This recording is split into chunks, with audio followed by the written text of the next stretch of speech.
Hi everyone, this is AJ and welcome back to the channel and welcome to my review for episode 2 of Star Trek Strange New Worlds.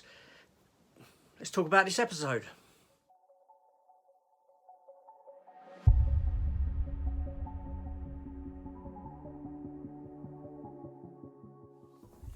Okay, now before I begin, this will be spoiler based. I won't go too much into spoiler territory, but if you've not seen the episode, you might end up taking some things away from this that could spoil it for you, because I'm going to go into a little bit about the story of the episode, and then I'm going to go into my thoughts on what I've just seen.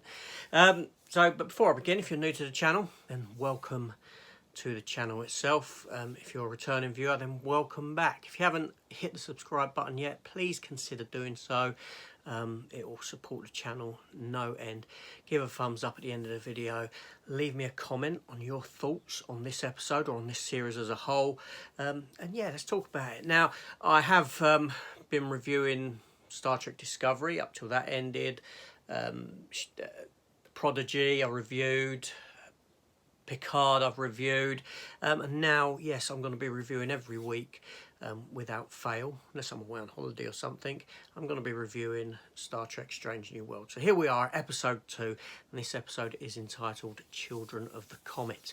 So the Enterprise, following on from episode 1, is off out exploring strange new worlds, and they come across this pre-warp civilization.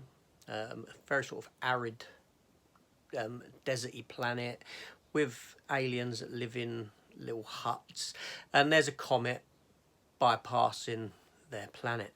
Only this comet gets a diversion and looks like it's gonna head and crash into the planet, wiping out civilization on this planet as we know it. So the crew of the Enterprise have to try and divert this disaster. Only when they attempt to do it, the comet actually has shields that come up, and at closer inspection it comes to realise that there is a structure on the comet, and they go down to it to attempt to find out what's going on, only for this other vessel to appear. And this vessel is this alien race, more advanced than the Enterprise, all this sort of thing.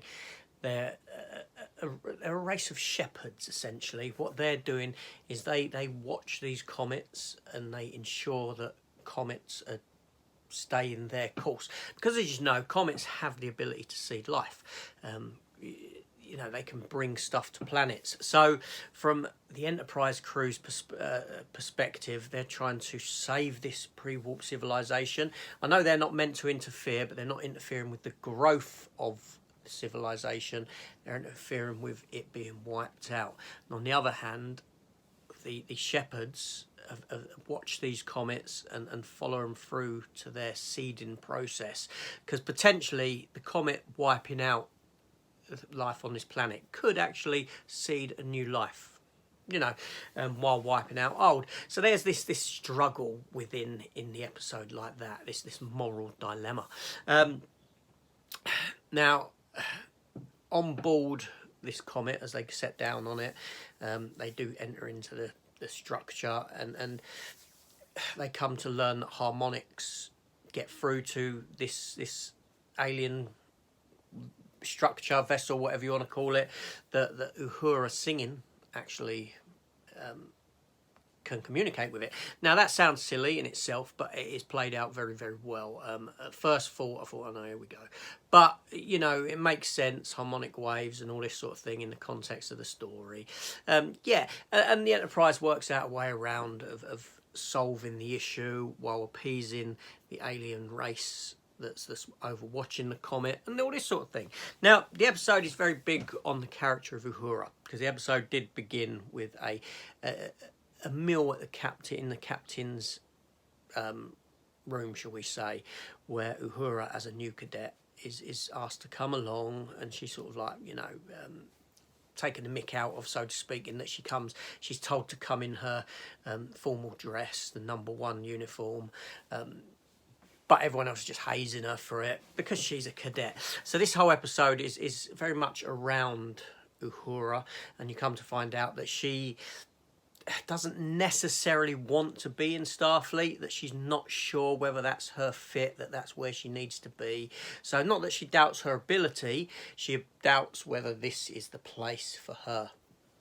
And the story's all revolved around this. We do have stuff with Captain Pike. He's still having these flashbacks of his foretold death, and this mirrors some of the stuff that goes on with this comet, and I won't go to the end scene of the episode, but it does mirror some of that as well. So you got that sort of two sides of the same coin kind of story going on in it. Although I do like this being aware of your own future and whether you should be able to change it or not, and the fact that Pike knows the names of all the people that he saves in the process of his foretold future. I like that element of it, because do you escape it? Do you try and escape it, or don't you? Because these other lives of these half a dozen who are at the moment children are depending on you in the future to save them. So that's nice. I like that. Now this show looks wonderful. It really does. I mean, top notch. The money's all there on the screen. Same with Discovery. You know, it looks fantastic. The set inside the ship looks fantastic. The costumes look fantastic. The special effects, you can't fault them whatsoever. It really is a great looking show. This is the Star Trek that we should have got before. It really is. Gone is the massive overarching story, and in doing so and just relying on these one episode stories, you've automatically engaged the crew. Star Trek Discovery, you know, I don't want to do comparisons, but you know, 4 seasons in and half of the bridge crew I don't know. You know, it's like they're strangers, and it feels forced whenever they are given something to do. But here it feels natural. There's a natural flow to this cast and this crew, and when they are given something to do, because it is a 1 episode story and you can pluck from the characters like original Star Trek used to do to headline a story, so to speak, or be a major part of that story, it works better. And this is what Star Trek has been missing, going back to its roots and just giving you fantastic episodic TV. All right, we're only at episode 2. Episode 1 was very good. I really enjoyed it. This episode 2, I think, you know, for me, I think it could top that episode 1. I really did. Actually, I think this episode is better than episode 1. This is a stronger episode, I will say. I just thought it was really good, and I have no real fault to pick on it with, you know, which is fantastic, because I love Star Trek. I love Star Trek from years ago, but you know, I've not been a fan of Discovery or Picard as much as I've wanted to be. You know, it just ain't really working for me.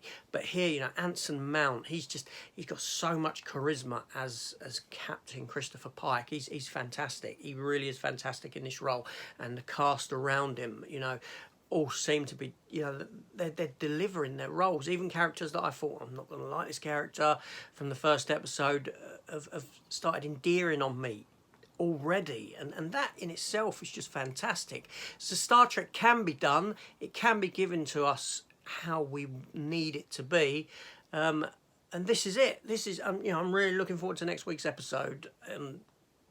What more can I say? But what I want to hear from you, I want to hear your comments on this episode. Do you like it? Don't you like it? Tell me your reasons why. Let's have a friendly discussion. Now, you know, just because I like something or dislike something doesn't mean that I'm trying to push that opinion onto anyone else. These reviews are simply my opinion, what I got out of it and what I feel for it. Unfortunately, you do get a lot of negative chat.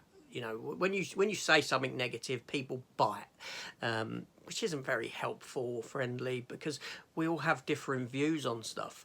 But either good, bad, let me know. Let's have a discussion. Let's talk about it. Not only that, hit that subscribe button so you can come back next week and join me on this journey through Star Trek Strange New Worlds. This is AJ. Thanks for watching, and I'll see you on the next one. Take care all, and goodbye.